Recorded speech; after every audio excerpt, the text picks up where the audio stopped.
This meeting is being recorded. Good morning. இன்னைக்கு news பேப்பர்லாம் படிக்கும்போது இந்த இடைக்கால பட்ஜெட் அதுதான் இன்னைக்கு முழுக்க முழுக்க எல்லா பக்கங்களையும் ஆக்கிரமிச்சு.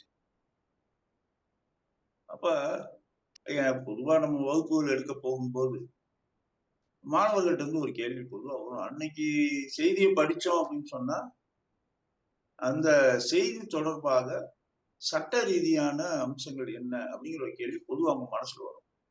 ஓகே, நம்ம இன்னைக்கு வகுப்புக்கு போகும்போது இந்த இடைக்கால பட்ஜெட் பற்றிய அரசியலமைப்பு பிரிவுகளை பற்றி நம்ம மாணவர்கள் கேட்டா என்ன பண்றதுங்கிற ஒரு கேள்வி இன்னைக்கு மனசுல எழுது.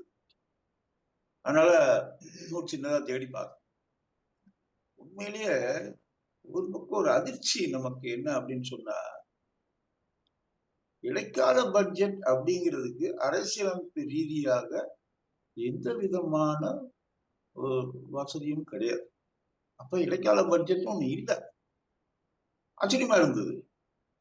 அப்ப செய்தித்தாள்கள்லயும் தேடி பார்த்தா ஒன்றும் கிடைக்கல. அப்புறம் நெட்ல தேடி பார்த்தா அது என்ன சொல்லுதுன்னா,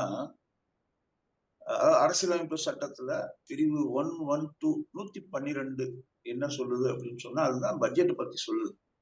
அந்த பட்ஜெட் பத்தி சொல்றதுல என்ன அப்படின்னா, அந்த பட்ஜெட்னா என்ன அப்படின்னா எவ்வளவு வரவு வரும், எவ்வளவு செலவு பண்ணுவோம் அப்படிங்கிற சொல்றதுதான் இந்த பட்ஜெட் அப்படிங்கிறது. ஒரு குறிப்பிட்ட நிதியாண்டை தேர்வு பண்ணி அதுக்கு சொல்றதுதான் இந்த பட்ஜெட் அப்படிங்கிறது. இது யாரோட வரவு செலவுனா அரசாங்கத்துடைய, குறிப்பா ஒன்றிய அரசுடைய வருவாய் செலவினத்தை சொல்லக்கூடியது. இதுதான். இதை அரசியல் சட்ட பிரிவு 112 112 சொல்லுதுன்னு சொல்றாங்க. என்ன அப்புறம் எப்படி இந்த இடைக்கால பட்ஜெட் அப்படிங்கிற ஒரு கேள்வி எதுக்காக வருது? சில அரசியல் சட்டத்துல ஒரு என்ன கொடுத்துருக்காங்க அப்படின்னு சொன்னா, அது 116 அரசியல் சட்ட பிரிவு 116 என்ன சொல்றாங்கன்னா ஓட் ஆன் அக்கௌண்ட்னு சொல்றாங்க. அது என்ன அப்படின்னா, இப்ப ஒரு குறிப்பிட்ட காலத்துக்கு நிதியை ஒதுக்கிடலாம், ஏதாவது தேவை வரும்போது. இப்ப உதாரணத்துக்கு இப்ப ஏன் இந்த தேவை வந்திருக்கு அப்படின்னு சொன்னா, ஏப்ரல் மே மாசம் மக்களவைக்கான தேர்தல் வரலாம், வருது, வரலாம் இல்லை வருது. ஏப்ரல்ல வரலாம் இல்ல மேல வரலாங்கிறத, ஏப்ரல் மேல தேர்தல் நடக்க போகுது.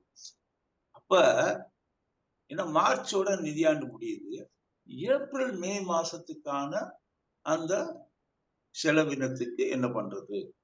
இன்னும் சொல்ல போனா அதுக்கப்புறம் அரசு அமைக்கணும், இதெல்லாம் இருக்கு. அப்ப இந்த அடுத்து வரப்போற ஒரு 3-4 மாதங்களுக்கான செலவினம், உதாரணத்துக்காக அரசு ஊழியர்களுக்கான அந்த ஊதியம், ஏதாவது ஒரு திட்டம் நடந்துகிட்டு இருக்கும், ஏற்கனவே திட்டமிடப்பட்டு திட்டம் போயிட்டு இருப்போம். அந்த திட்டம் ஒரு 3-4 மாதங்கள் நின்று போய்விட முடியாது. அப்ப அதற்கான நிதி ஒதுக்கீடு, இதையெல்லாம் செய்வதற்கான ஒரு ஏற்பாடு தான் அந்த ஓட் ஆன் அக்கௌண்ட். ஒரு கணக்கை முன் வச்சு அதை வாக்கெடுப்பு நடத்தி அதுக்கான வாங்கிக்கணும். உதாரணத்துக்கு இப்ப வரப்போற இந்த மார்ச் மாசம் முடியுது. அப்ப வரப்போற அரசாங்கம் ஜூலை மாதம் அடுத்து முழு பட்ஜெட்டை தாக்கல் பண்ணும்.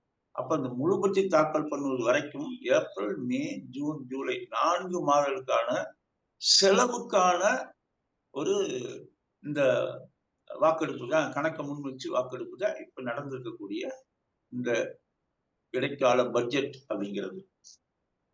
இடைக்கால பட்ஜெட் அப்படிங்கிறப்ப பேரு சரியா அப்படின்னா, அரசியல் சட்டமைப்புப்படி அப்படி ஒண்ணு கிடையாது. ஆனா அப்படி ஒரு வழக்கமா வச்சிருக்கோம். ஒரு தேர்தல் வரும்போது தேர்தல் ஆண்டுக்கான அந்த செலவினத்தை அப்படி கொடுக்கறதுன்னு வச்சுக்கோ நம்ம.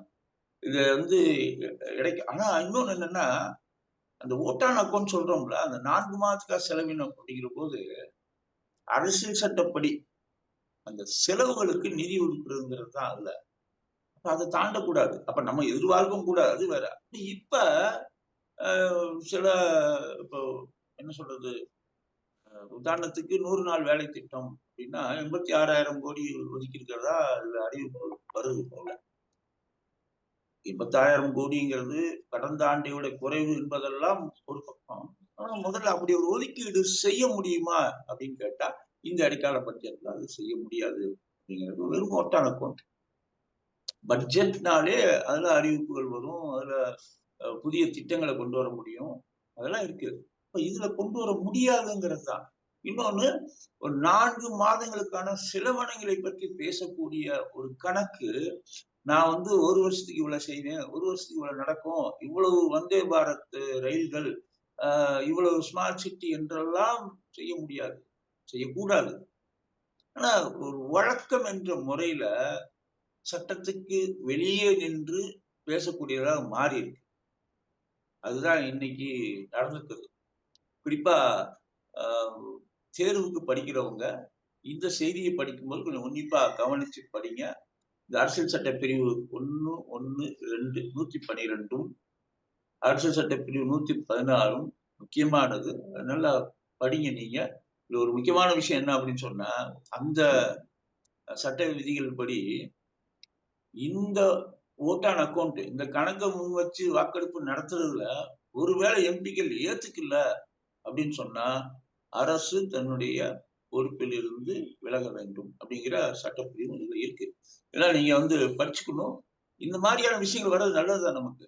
என்ன இடைக்கால பட்ஜெட் போட்டிருக்காங்களே அப்படின்னு அதை தேடணும்னா நமக்கு ஒண்ணு கிடைக்குது. நமக்கு முக்கியம் என்ன? இந்த அரசியல் சட்டப்பிரிவு 112, 116 இதெல்லாம் நமக்கு வாக்கெடுப்பு எடுக்கணும். மக்களவையிலயும் பட்ஜெட்னா 2 அவைகள்லயும் அதுக்கு ஒப்புதல் தரணும். இப்படியெல்லாம் நமக்கு வந்து நம்ம படிச்சுக்கிறதுக்கு இந்த மாதிரி செய்திகள் உதவிகரமா இருக்கும் நமக்கு. ஓகே.